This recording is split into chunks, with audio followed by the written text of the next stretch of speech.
Mervyn, join. Could you put the Gemara up actually for us? I may ask you to expand, enlarge the Gemara, but we'll see. Mervyn's there, good. Which Peter's put up now. Lamed base. So if you remember the last line, keep scrolling down for us, please, Peter.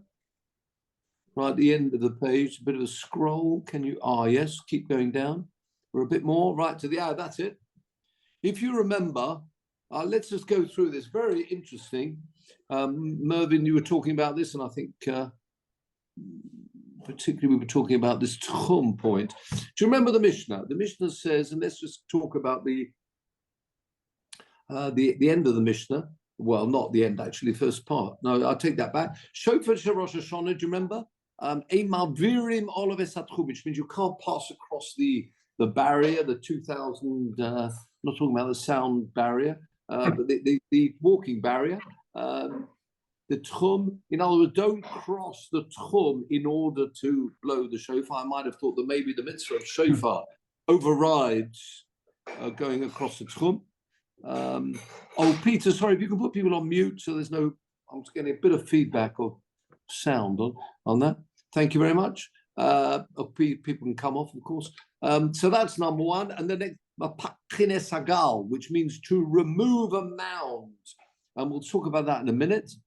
La'olin aloilon, not going up a tree, riding on an animal, swimming, actually, that's shot in al panei amoyim. Well, more of that later on. But in Chotin Oson, no, leave that, stop there. So if you remember the Gemara says, right, the last line, the very last line of the Gemara, Hashta Durabonon. The Gemara's mentioned that even something which is Durabonon, an Avera Midrabonon, you cannot overrule a mitzvah, an Avera Midrabonon, in order to fulfill the mitzvah min HaTorah of blowing the shofar. So Hashta Durabonon Omras Lo, comma. Do'oraisa mi boy, is it a question that, of course, shofar will not override it doesn't override even an Avera Midrabanan. It's certainly not going to override an Avera Min HaTorah. Now, if you scroll down and see the Rashi that we did last week, just a quick bit of a recap, and it does look, it's the other way for Rashi, the other way. So we get the Rashi scrolling. Yeah, there you go. Too far. Back. Stop. Hashta Durabonon, where your arrow is, where he says, Issa Tuchumin upikuach hagal deleka lemigza osa d'oraisa. There is no min HaTorah. And now, after revisiting this, it does seem, because there is this machlokas, if you remember, everybody agrees that the 2,000 amma barrier is midrabanon, and then there's the 12 mil, which is much further. And the question is that whether or not that is min HaTorah as well. It does seem from Rashi, going back on what we said last week, it does seem from Rashi that no, Rashi will be of the opinion that it's all midrabanon. There's, as I say, there's a hint which they use in the Torah, but really, when you say hint, they're like hanging it, if you, as so to speak, on words of the Torah, not going out of borders, but really, it's all midrabanon, right? Muksa as well, a straight midrabanon. So if you cannot override an avera midrabanon, and it does seem that Rashi is of the opinion that there is no min HaTorah involved when it comes to the barrier walking through, as I say, 2,000 amos, which is about a kilometer, or 12 mil, which is much further, but even that's only midrabanon. Then the Gemara says, D'oraisa, D'rochvin, if one would be riding, which might lead to an Avera min HaTorah. That's the way Rashi is learning. So the way I think is better in Rashi is that to say that Rashi is of the opinion that all Tchumin barriers are all midrabanon. Now, if you scroll down, please, Peter. And you'll find at the bottom of the Omud, at the bottom of the page, is we have the opinion, the view of Rabbi Hananel. Rabbeinu Hananel. Are we familiar with Rabbeinu Hananel? Quick, keep that there, please. If you can go across to Safari at the same time, showing your how good you are at this, Peter. Can you at the same time go to Safaria, if we're going to do Rabbeinu Hananel? Can you do that without losing page? We'll come back to that page. I just want to tell you about. Oh, there you go. Have a look on the search. Put it in Hananel. CH. CHAN. Hanan. Another N. EL. Hanan. No. AN. No. Go back. Hanan. AN. EL. None. Now, yeah, Krikot. Yeah, that's right. So we'll get to see who he is. Here we are, Rabbi Hananel of Chushiel. Notice on the right-hand side when he passed away, 1055, slightly later than Rashi. Later, 1040. Rashi was born in 1040, so they cross over, but only slightly. But now look at who he is. This Rabbi Hananel. We often find him on the side of the Gemara. North African. There you go. One of the first Rishonim, he actually was under the last of the Gaonim. He moved across from the Gaonim, from Karawan. Anyone knows what Karawan is? Migrated, where ultimately attained great renown. Served Rosh Hashiva, Karawan, passing on from his father. He maintained a lovely relationship. Yeah, that's true. He was also successful in business, great wealth as well. He is the earliest comprehensive commentary on the Talmud. There you are. So just before really Rashi, Rabbeinu Hananel. Having said that, you've got Rabbeinu Hananel on the Talmud, but let's stick to. If you click off that, that's just to tell me who he is. Now, right at the bottom, this Rabbeinu Hananel. Right, you're going to have to enlarge that page, I'm afraid, quite a bit. We have to go to a bit more, probably another two, because we want the words of Rabbeinu Hananel. Can you expand probably up to 400 or something? Expanding up a bit more. What can you expand? Rabbeinu Hananel on the Gemara page that you. Yeah, that's exactly. I just want to say who he was exactly. You may have it if you've got the Gemara Lamed base. I'm just in case you haven't got it. The one that Peter sent. It's on the one that Peter sent. Yeah, it is. So if you look at that, we'll follow it here as well. Oh, there we go. Scroll down to the end. It's on the page. You're quite right that Peter sent. No, further down. Just keep scrolling down if you can. Don't spend too long on this. No, scrolling down. We want underneath the Gemara. So there's quite a lot of scrolling to do. Can you do that? Keep going. Keep going. Further. Much further. No, you have to scroll more. No. Oh, there we go. There we are. Right, we're 3 lines up. Yeah, if you can, sorry, Peter, put people on mute. That would be great. Shofar Rosh Hashanah, there we are. Removing the mound. Ma Tamon. Look at the way Rabbeinu Hananel learns, totally differently.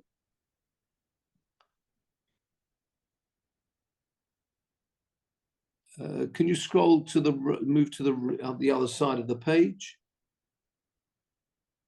Now, v'lo olin, v'lo rochbin. Look how he's got a different text in our Gemara, and Rashi alluded to that when he said there's a gimgum badova. Rashi does not like this text. But look, akshinon, we ask, hashta lo olin be'ilon, the other way around. You're not allowed to go up a tree, which is midrabanon. It's true, it may lead to a minat Torah, but it is only midrabanon. Disnan elohen mishum shavus. These are various midrabanon, climbing up a tree on Yom Tov or Shabbos. V'lo olin, the end of the next. Now move across to the last line, not going up a bit more. to the side, the other way, more. There we are. Don't go up a tree, Omrin and Delo. Pikuach Hagal. So there we are. We've seen this machlokas, as we said before, that going up, Pikuach Hagal, and clearly he must be talking about digging deep. Perhaps you've got a spade, and therefore it would be an Avera min HaTorah, or going through the Tchum. The Tchum we're talking about here is the Avera min HaTorah. Hutzruch Loma Delo. So he's learning the other way around. If we've got the latter part is going to tell us you cannot even transgress an Avera midrabanon. It's true, it may lead to a min HaTorah, but it's only midrabanon. Clearly, the Mishnah doesn't need to tell me things which are actual min HaTorah of transgressions, like going through the Tchum. So he's telling us that we are there of the view, Rabbeinu Hanan will certainly is of the view that the Tchumim are min HaTorah.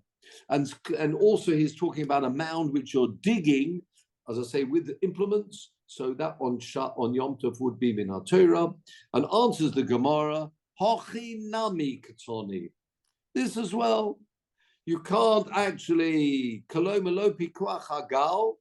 Keep going to the end of the line. Ukiyotabo shehu min HaTorah. Similar.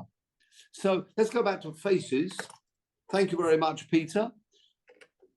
So the point we raised last week was, why isn't going, if you say the Tchum is min HaTorah, aren't we scared it will lead to it? Well, Rashi is of the opinion it's all the barriers, the distance barriers are all midrabanon.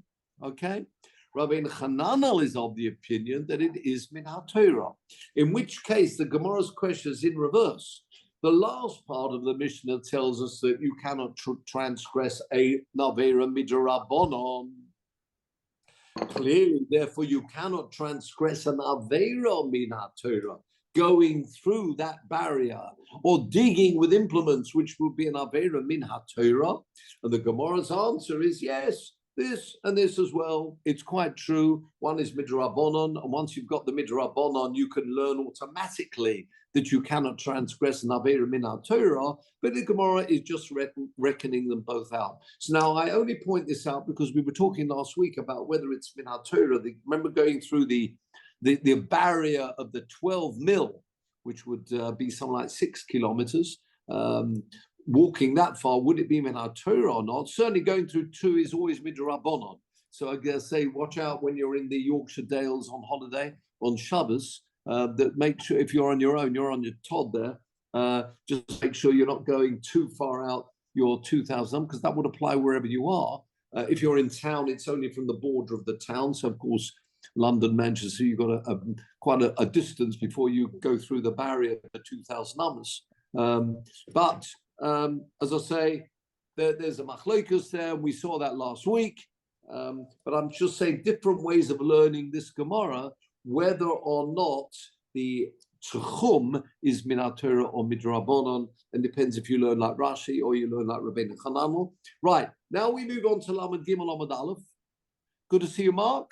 Hello. I couldn't get on for some reason, but I'm on now. Oh, okay, good to see you. Good.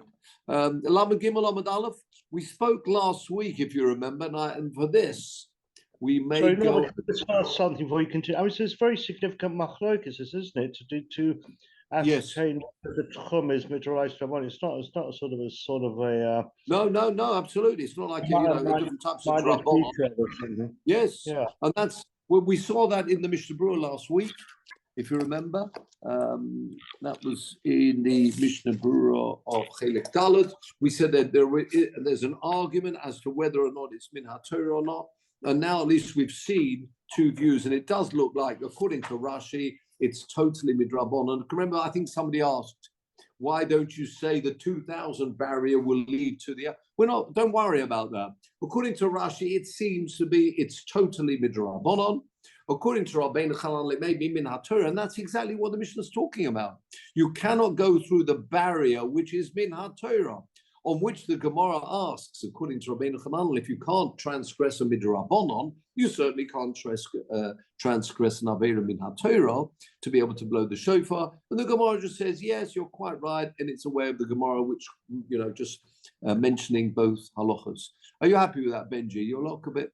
I just want to ask something about different types of drabanon, especially shavus.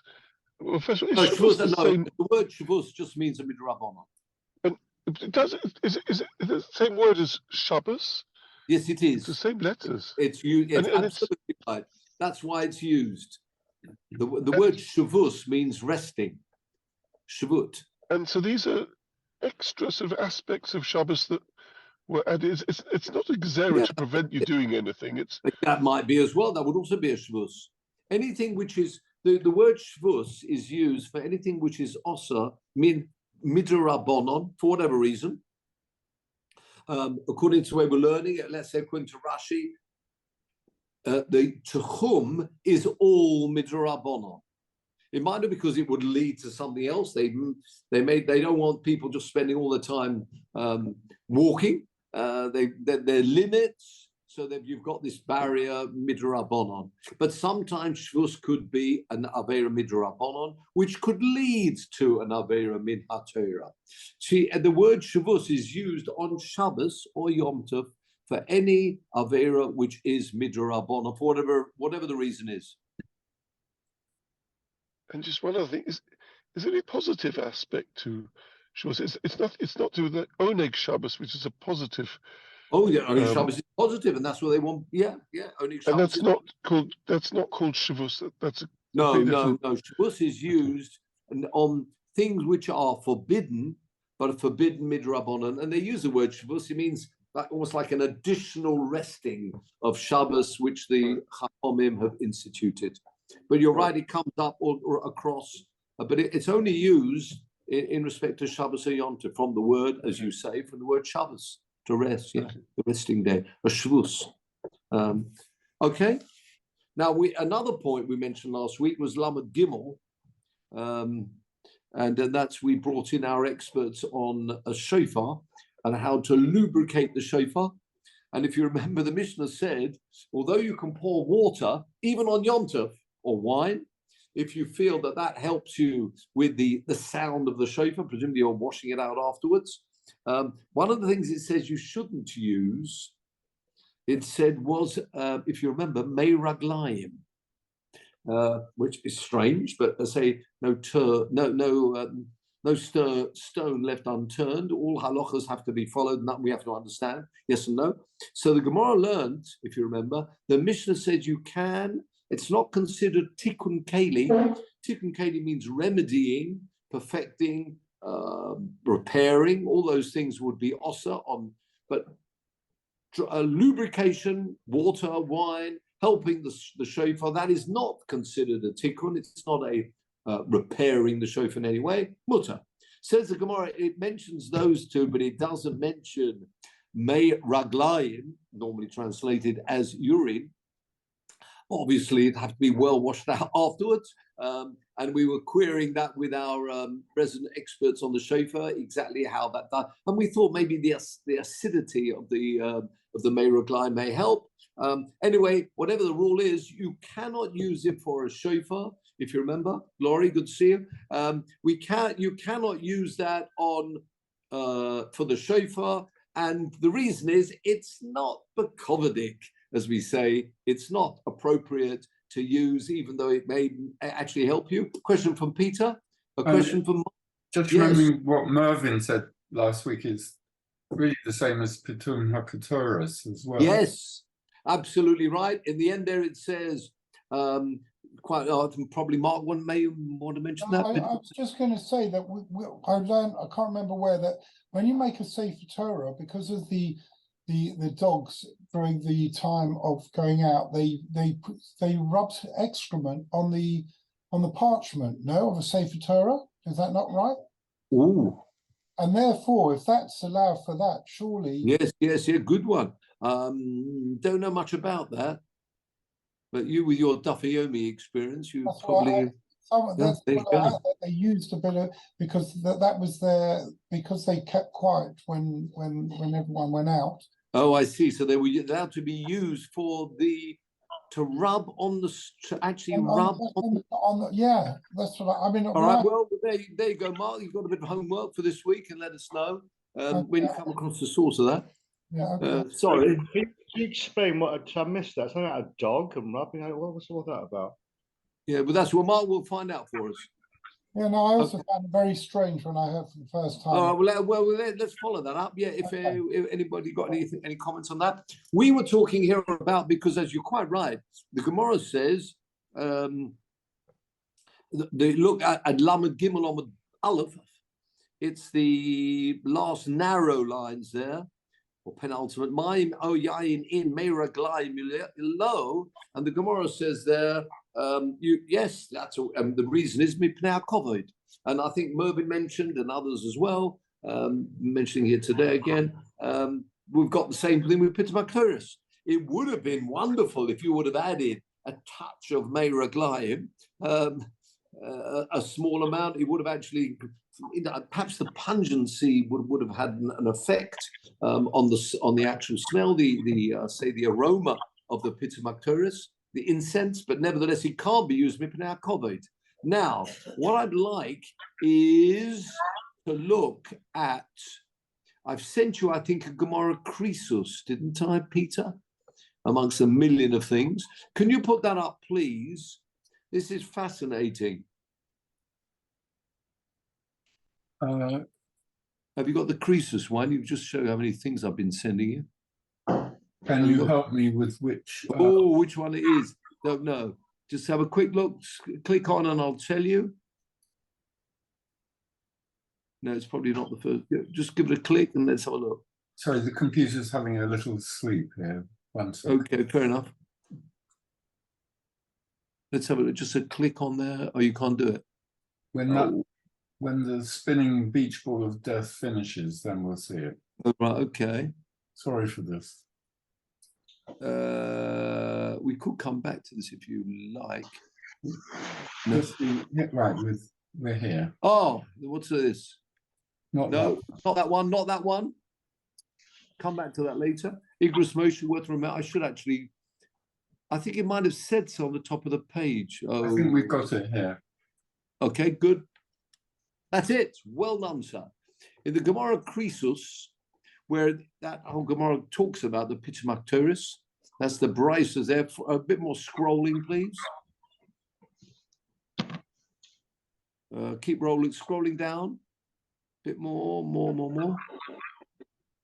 Quite a lot more. Yes, there you go. You've got all that Gemara there. Yeah, there you go. Here's something. I'll turn it off. Yeah, there we are. 1, 2, 3, 4, 5, 6, 7, 8 wide lines down. 1, 2, 3, and then you've got the Halo Meraglayim Yofin Lo. Meraglayim Lamikdosh or Lamizbeach, yeah. And that's what people mention. So with the same idea, but what I want to point out there, can you see next to Meraglayim there's a superscript of a Chof Ches? Now that goes across to the Pirish around the side called the Shiur Mukubetzes, which is the view. It's normally a conglomeration, but it's lots of Pirushim brought together. Now, if you take that Chof Ches and scroll down, you may have to enlarge slightly, but scroll down on the right-hand side, you're going to get a Chof Ches. Worth remembering, gentlemen. Can you see? Can you make it slightly larger for us? Enlargement, maybe. Not much, but go up to 150, 200. Oh, that's going to be it. Go for that. No? No. Zoom to 200. Now, okay. It's there, 200 there. Go for it. Oh, you've got to click the OK, I think. Now scroll down. Well, what are you reading from? What is this? I'm reading from the bottom of the page. There we are, the Shiur Mukubetzes. What is this, a Gemara, or is it? What are you looking No, at? no, no. It's normally in our further Pirushim. No, I understand, but what is the main text here? Is this a Shulchan Aruch or what? What is it? No, no, no. If you scroll up again, please. Sorry, Peter. This is the Gemara in Krisus Davov Omad Aleph. Oh, I see. Okay, all right. As you can see, yeah, that comes from the Gemara. Yeah, there we are, Krisus. Davov Omad Aleph. That's where this brisa is mentioned, where it talks about all those ingredients. Okay. Now, on that Pirish of Gemara's got a Shittim Kebetzis on it. This edition of the Gemara has a Shittim. Yeah, and you'll find all. I think every shas will have. This is a picture of the Gemara.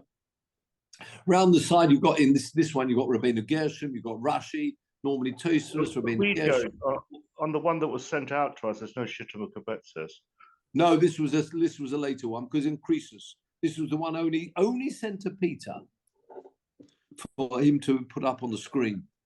Oh, there we go. There you go. This Gemara Croesus. Now look at letter Chof Ches, please. Can you see the Chof Ches with a superscript? Chof Ches. Yes, as you go up, 1, 2, 3, 4, 5, 6 lines up. Chof Ches, 6 lines up from the end of the. Yeah, 1, 2, 3, 4, 5, 6. Yeah, you got the Chof Ches. There it is. That's Chof Tes, 1 line above. 1 line above. Chof Ches, Meiraglayim, Mamish. It means exactly that. Urine. Uganayu lahachnis bo azora. Full stop. But worth knowing this, please. V'yesh meforshim. There are those that explain. In fact, this is a Tosfos, as he mentions at the end. Asev, there's a certain herb or grass, and that's its name. It's called Meiraglayim. Don't know why. Maybe the color, I can't tell you. But there's an Asev called Meiraglayim. Umipnei Hashem. Next, you've lost the end of the line there. Mipnei Hashem, you may have to scroll across. Umipnei, that's it, Shehu Ganai. Because the name is not really a most wonderful name to use for one of the ingredients of the incense. Lo hoyu loikhin o. So when you say Mipnei HaKobo, to use something even with the same name, so it's very interesting, total different pshat than we're used to.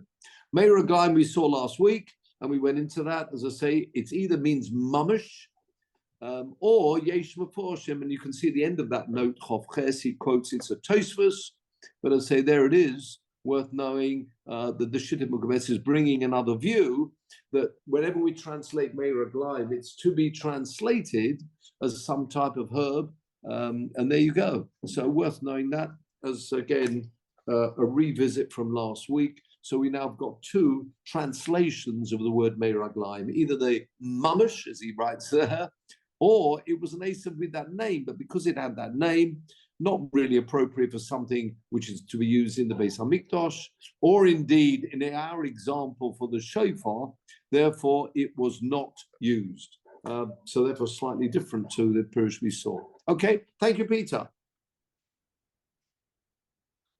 Right, no, we'll come back to that in a minute. That's our Igros Moshe.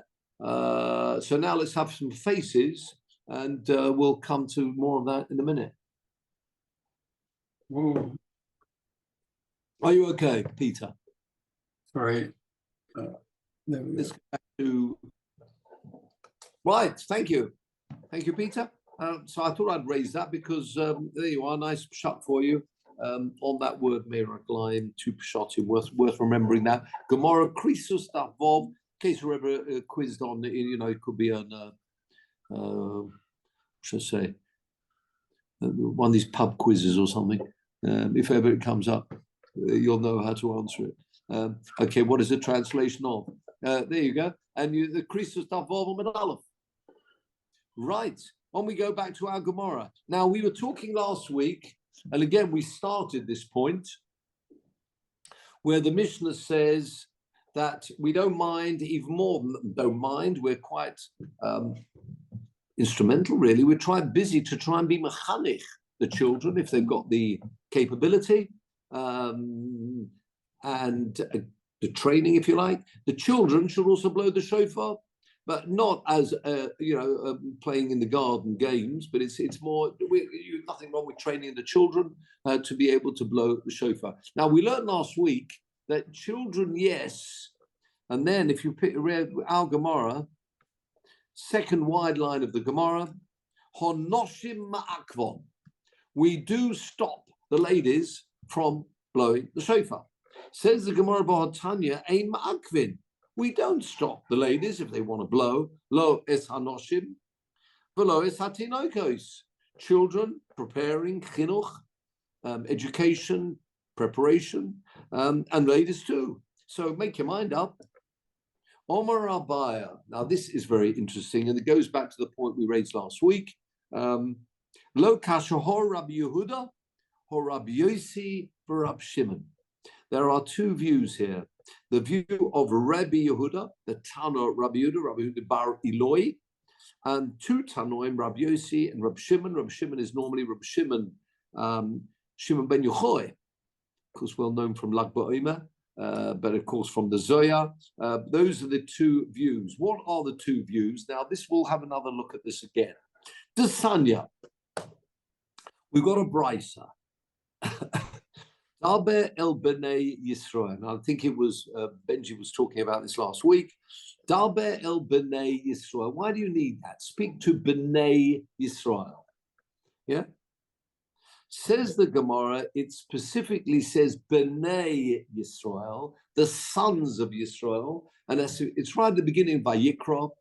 And we're going to learn a halacha about the korbanos and then transform it across to transfer, I suppose you should say, that halacha to the halacha that we're learning about. We're learning about the shofar, and we're going to compare to another halacha, nothing to do with the shofar, actually from the korbanos. Now, he mentions there, when people bring in korbanos, the somach yodo, our person places their hands, in fact, leans on top of the korban, very much thinking that the korban, they are part and parcel of this offering. So there's this mitzvah of the somach yodo, placing one's hands on top of the animal, not just placing on top, actually pressing down on the animal, the somach yodo al rosh hapar, or depends what the animal is. Now, the Gemara starts off as daber el b'nei Yisrael. How do you translate b'nei Yisrael? Well, this brisa translates the sons of Yisrael are not the daughters of Yisrael. The mitzvah of one's hands being placed on top of the korban is not for ladies. Doesn't say why. Not for ladies, daber b'nei Yisrael, and not b'nei Yisrael. So I think it was Benji asked, well, there are lots of b'nei Yisrael all over the place in the Torah. Does it always mean the sons and not the daughters? Now, for this, I want to, sorry, Peter, this will go back to the Malbim. I can't quite tell you which one of the attachments it was, except for if you've got the email I sent you, then it will say on top Malbim. But so you've got the. Thank you very much. Worth seeing the Malbim, most beautiful pshat always, goes into great lengths. Have we got that Malbim? Here it is.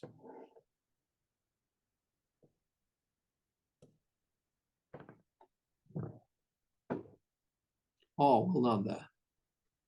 Yes, well done. Yeah, can we go to the page before that? There were two Malbims I sent you. That is the one we'll need in a minute. And this is actually the Sifra, which is like a medrash on the Torah, on Vayikra.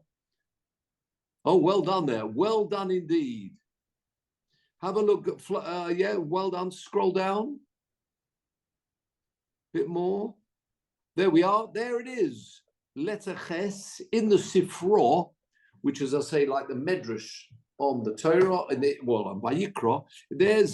That's where we're coming from, and this Gemara is quoting this Sifra B'nai Yisrael soimchim be'ein b'nos Yisrael soimchos.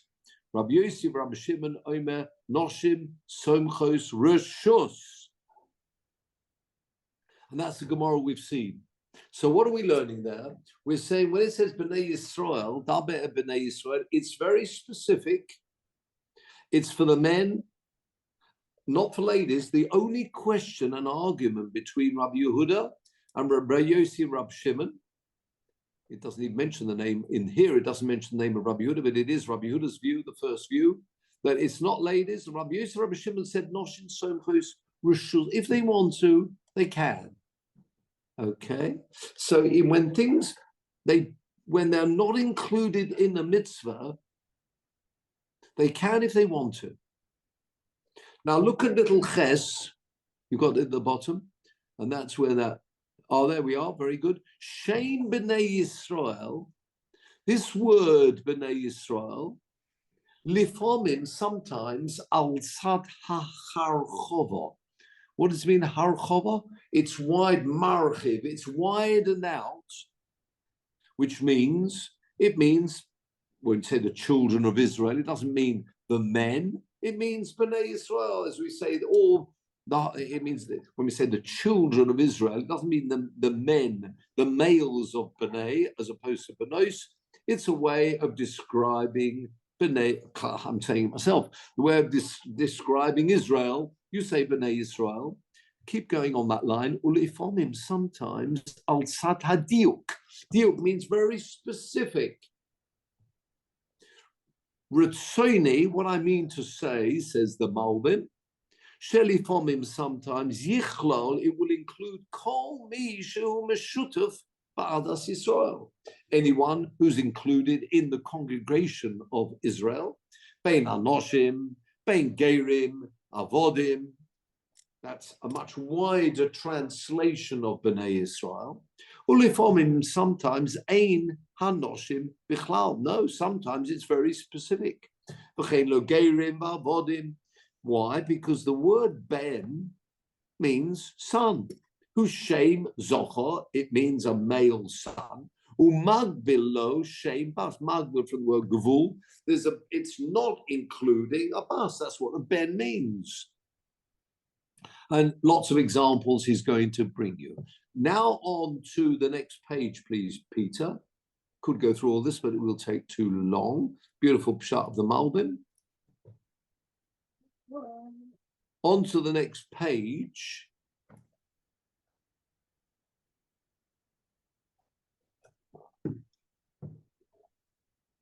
No, yeah, that's right. Now, yeshli stapek, top line, and therefore one would have a doubt. Imbo al sad ha. If it comes from this, does it mean the wider translation, meaning the congregation of Israel? Way of saying that. Of course, we all stem from the sons of Jacob, wives, of course, too. Which one is it? Ulon, third line. Anyone who would understand, kilo chosmo haTorah. The Torah is not trying to, I would say, close up the interpretation. Befrat in particular, bedibra al dinim. When we're talking about various halachos and dinim, we need to know which one it is. Drop down next line. Umistama omrinon. We will generally say shehaloshon, first wide line, bo bedavka. That word B'nai Yisrael is chosen in particular. In fact, on the previous page, I'm not going to ask you to go back. He talks about the difference leading up to the exodus of Mitzrayim. B'nai Yisrael may well have been more specific. In fact, the first time it appears, it means the sons of Yisrael, means the sons of Jacob. Later on, you do find B'nai Ammon, B'nai Moav, which an example where we're just talking about the congregation, but the Malbim explains that in general, once you've got to the stage of Yetzias Mitzrayim, the Exodus, and Klal Yisrael, and becoming a nation of their own, the B'nai Yisrael will be very specific. and it will just mean the first wide line here.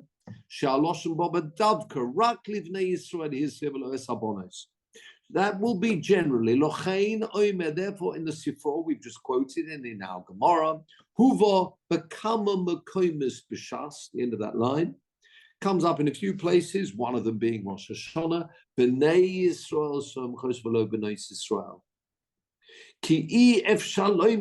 You can't be telling me they shouldn't be bringing korbanos at all, because they're included in bringing korbanos, and therefore that's what this means. And therefore, generally, next line, v'tzorech, beginning of line membase, v'tzorech eze gilui das. We need some, not quite a revelation, but almost like an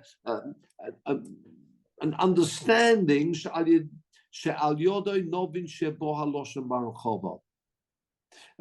We need a reason why to translate it in the big word, because in the wider word, because you don't really need it. Daber El Yisrael would be sufficient if it wants to say it, or Daber El Yisrael. You don't need this B'nai Yisrael. Therefore, generally, the word B'nai Yisrael will come as a very specific meaning just for males, not females. A very good example where, of course, it does mean wider, where it says, Man Yibu, you may you've got the Leman Yirbu, you may B'neichem. There's another very good example there. You know, in the end of Shema, where we talk about the bracha, your days will be lengthened. Who is it talking about? It says B'neichem. It doesn't mean just your sons. Clearly, when it's talking about a bracha, you'd expect that to apply to everybody, quite rightly, to the men and the women. But unless you know otherwise, B'nai Yisrael, B'nos Yisrael. So let's go back to our Gemara. So our Gemara is telling us that, let's try and follow this through. So we found one source telling us that ladies not to blow the shofar. The other one telling us, yes, they can. So now we have this argument between Rabbi Yehuda and Rabbi Yosef and Rabbi Shimon. Now, in the case of smicha, where they're not included in that mitzvah, can they if they want to? And there we have an argument between Rabbi Yehuda, who says, no, they're not included. They should not be doing this mitzvah of the smicha. Whereas Rabbi Yossi and Rabbi Shimon said, they don't, what it means, they're not included. They don't have to do the mitzvah. With me? So in that mitzvah of leaning, where it says ladies are not included, everybody agrees it's B'nai Yisrael or not B'nos. Does it mean they're excluded full stop? Or does it mean there's no compulsion to do that mitzvah? And that is the argument we have between Rabbi Yehuda, who said they're not included, forget it, they're not included in that mitzvah. Or we have the argument of Rabbi Yossi and Rabbi Shimon, who said they're not included because they are not it's not compulsory for them. If they want to do the mitzvah, good luck to them. They can if they want to. And what we're saying here is we are transferring the same argument when we have principles that tell us, and we'll see here, this is a very good example, when we say mitzvahs asay shehazman garoma noshim paturus. Ladies are exempt from positive mitzvahs which are time bound. Now, when they're exempt, what does that mean? The same interpretation the Gemara is saying.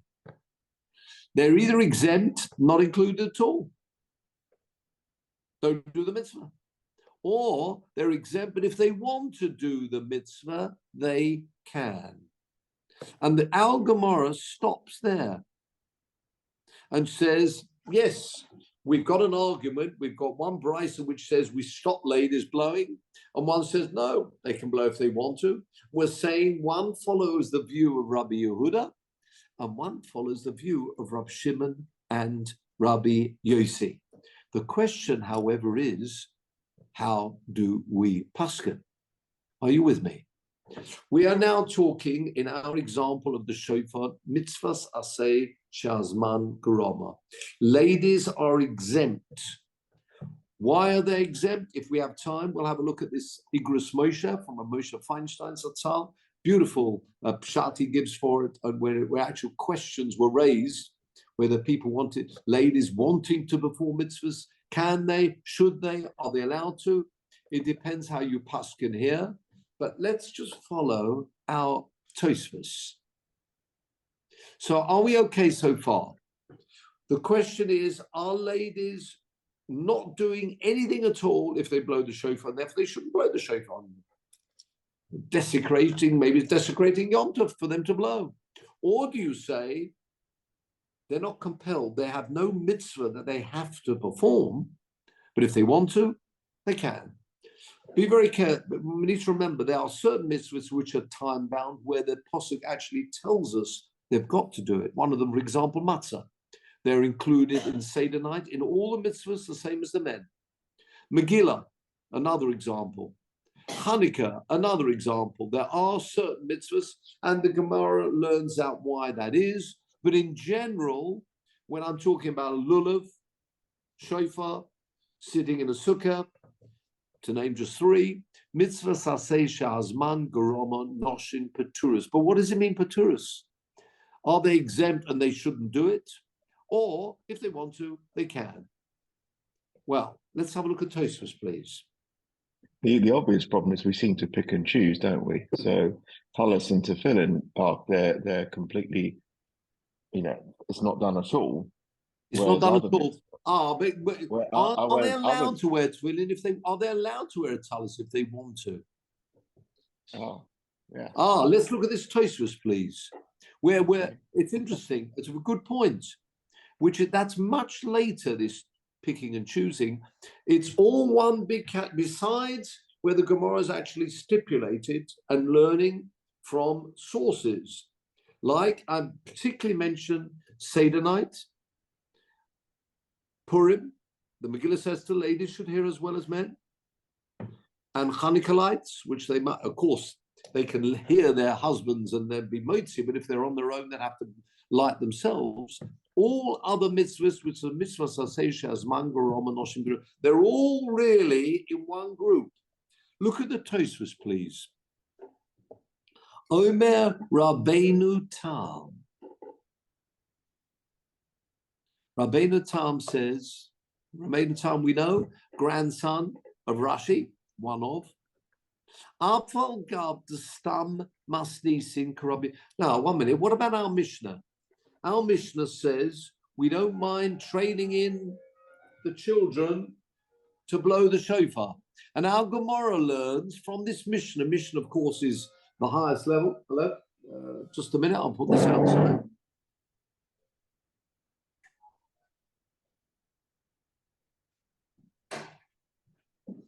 That will have to wait. Our Mishnah says we train in children. We don't mind them blowing at all. And our Gemara learns from our Mishnah only children, not ladies. Ladies shouldn't be blowing the shofar on Rosh Hashanah. That's our Mishnah. Says Tosfos, Rabbeinu Tam, Afagav, even though the Stam Masnisin.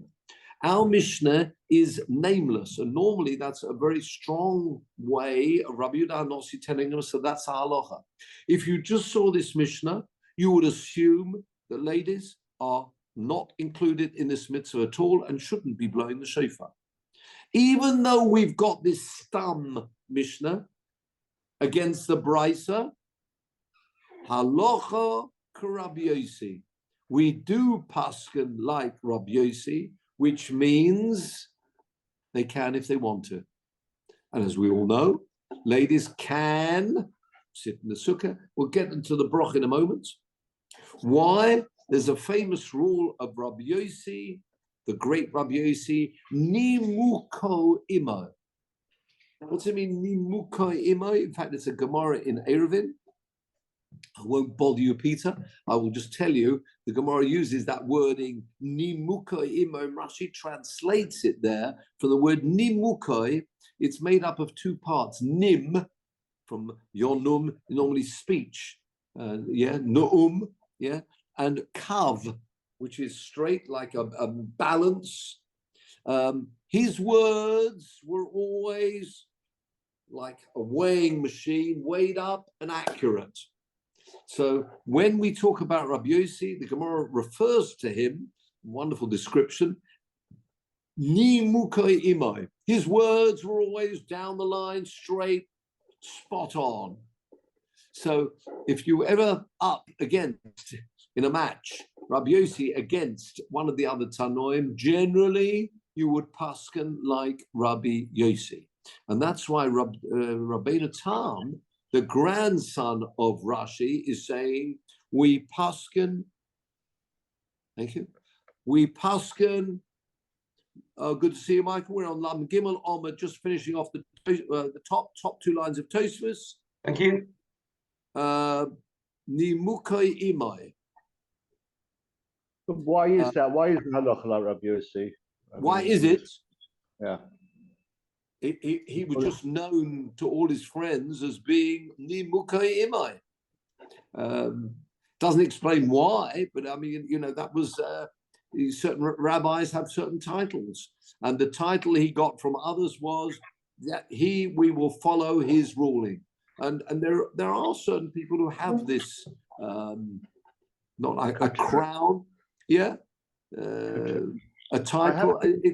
I've seen the phrase Nimuka Imo used in and their reasons are with them. In other words, when people haven't been willing to explain why certain things happened. That's borrowed from this. Come on, Rabbi, this word Nimuka, yeah, but here what it means is it was a title the other rabbis gave him that we're going to pass to like him. It's also used in I've seen the introduction to Lev Eliyahu. They say Nimuka Mohem, the reason with the family for not explaining certain things. That's anyway. Oh, you're saying right.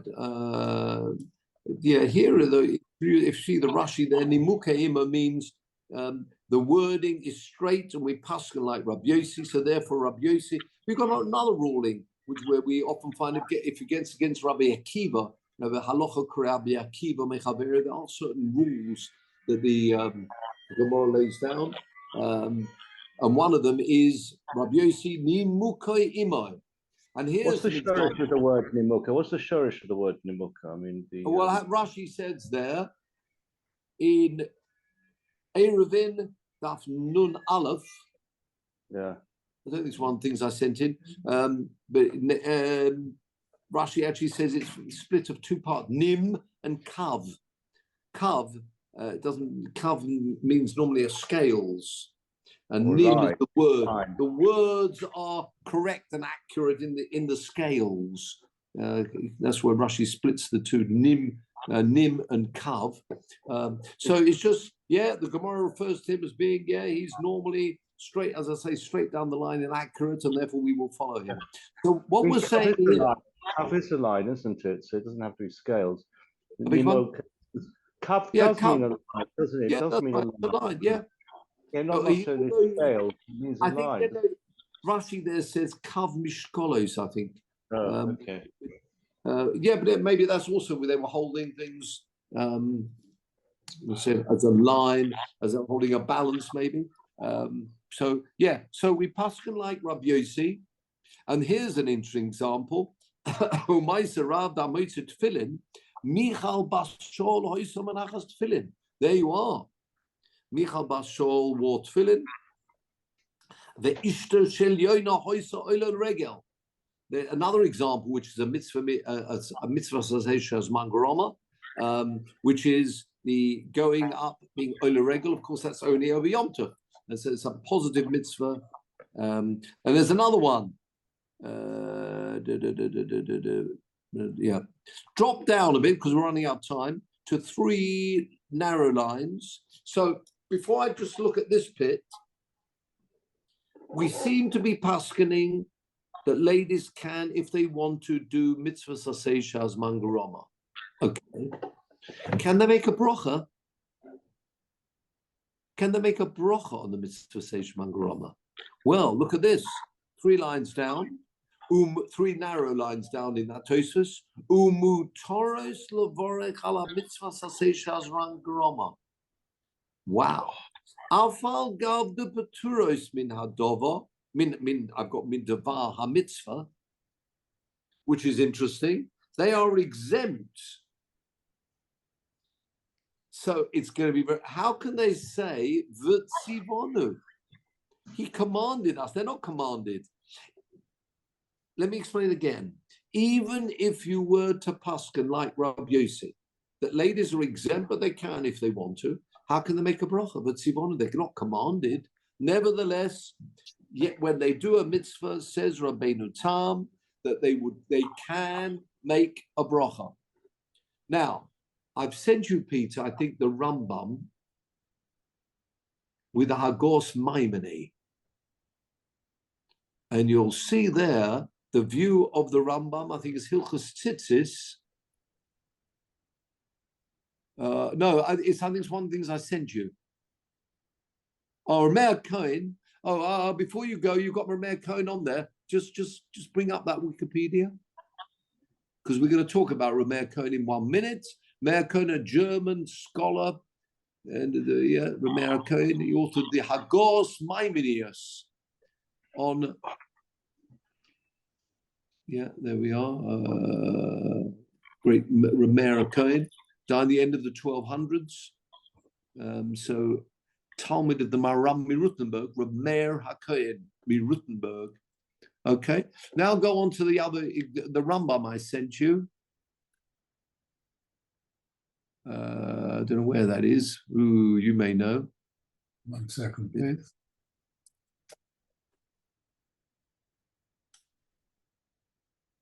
No. Sorry. You got that later on. Is that it? Yes. With your Kesef Mishnah. Yes. Abba Hilchos Tzitzis. Have a look at Tess.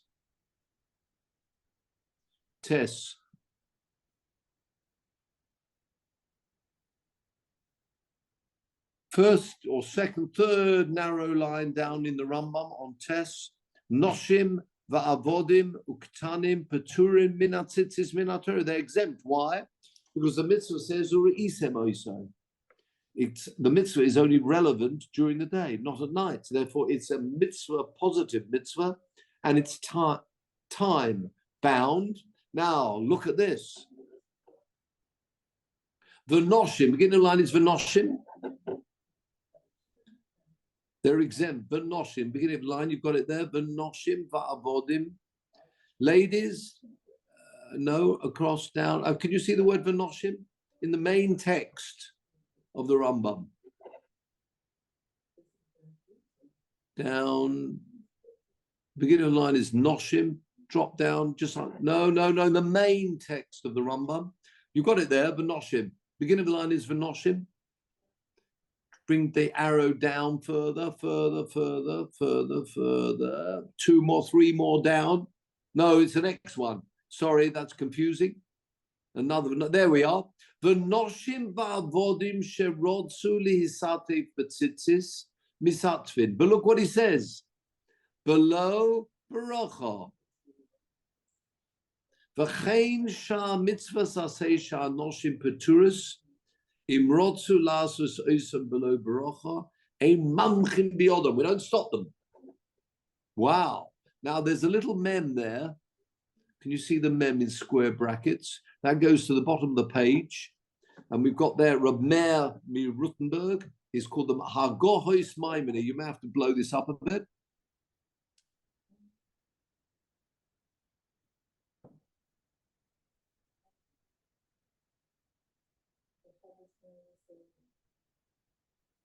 Let's go up to slightly bigger. Press the OK button. See what happens. Okay. All right. We'll manage with that.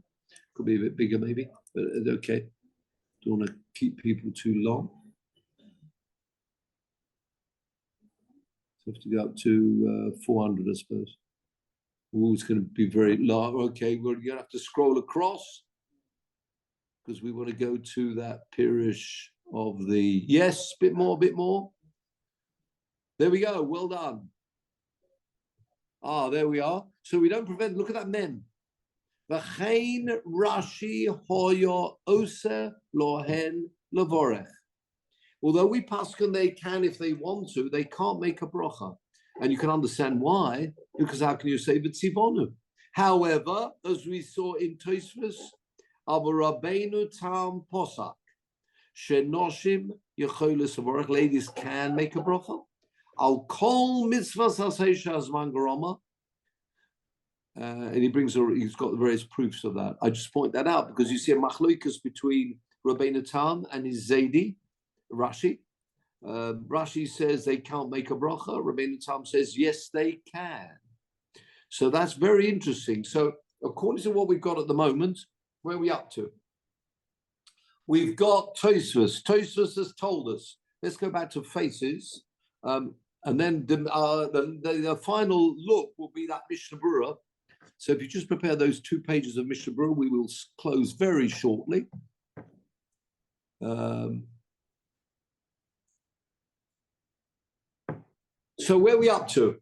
We're up to, we paskin like Rabbi Yossi, who say ladies can perform mitzvah sasei shazman garoma. We've got a machloikas Rambam, who said they can't make a bracha. Rashi agrees, can't make a bracha, do the mitzvah, no bracha. Rabbeinu Tam says they can make a bracha. How do we paskin out of those 2? We've dropped down now. We seem to have convinced ourselves we paskin they can do the mitzvah if they want to, any mitzvah, but could be. Can we now, Peter, come to the last 2, which is the Mishnah, the Shulchan Aruch, the last 2 pages of the Shulchan Aruch? Well done there. Look at letter Gimel in the Shulchan Aruch. Big, large Gimel. No, further down. The large Gimel, which shows you it's like paragraph 3. Isha Petura Mishum Dahavi Mitzvah Sasei Shazman Garoma. Okay. Now look at Vov. Afal P, even though she had not Vov, that's paragraph 6, last line of the Shulchan Aruch, chapter 589. Afal P, have you got it, Vov? Afal P, Shenoshim Peturis, Yecholos Niskoya. They can blow. Very good. Just what we saw before. We paskin like Rabbi Yossi. Very good. V'chein Acher, someone else, Sheyotzo Kva, who's already been yotz to the shofar. Kva Yocholitzkala Etzion. What about the bracha though? Do we paskin like Rambam and Rashi or like Rabbeinu Tam? Please, next page. The final page for today. Avol ein mevorchos v'lo yevorchu lohen. Wow. You can't make a bracha for them, they can't make a bracha. Have a look at Mishnah Berurah. We scroll down. So the minig of the Sfardim, look at Yud. Ein mevorchos de mahuvit. How can you say b'tzivonu? But dova she'ein mechuyev. She's not commanded. She doesn't have to do it. Lo midivrei Torah v'lo midivrei sofrim. They are not mechuyev midrabanon or min Torah to blow the shofar. How can they make a bracha? Scroll up, please. And this is the final quote of the night. However, that's for Sfardim. Show me, I've got Sammy with us. Hagor, that means the Ramah, Ramosha Islis, telling in Ashkenaz. V'haminig, the minig, however, is like Rabbeinu Tam. Sha'anoshim mavorchos al mitzvahs asay shazman garoma. Al kain, therefore, Gam Khan, here also, to Baruchenu, you can make a bracha. They are, when they say B'tzivonu, it means Klal Yisrael is commanded. Of course, they don't have an obligation. Now look at a letter. No, there are no letters to see. That's a separate point. So as we close here tonight, please, Peter, back to faces. The conclusion is that we paskin ladies can perform mitzvah seish mangaroma if they want to. It depends if you're Sfard or Ashkenaz. Amongst the Sfardim, they paskin like the Rambam and Rashi. You can't make a brocha. You can't say b'tzivonu. The Ashkenaz paskin like Rabbeinu Tam, says the Ramah, which means amongst Ashkenaz, ladies who want to take a lulav, gesundheit, they can do it, and they can make a bracha, but they don't have to. Same with the shofar, same with sitting in the sukkah. If they want to, they can, and they can make a bracha. So it would depend very much on whether the lady is Sfard or Ashkenaz, whether or not she would make a bracha on shaking the lulav or sitting in the sukkah. Of course, a male could make a bracha and be motzi her, but for Sfardim, they wouldn't need to make a bracha. Ladies would not need to make a bracha. And that is a conclusion. That we didn't quite get to that, Rav Moshe Feinstein. Maybe we'll leave that for next time before we move on to the rest of the Gemara. And that will tell us a beautiful piece there about why ladies are exempt for mitzvah sasesha as mangaroma.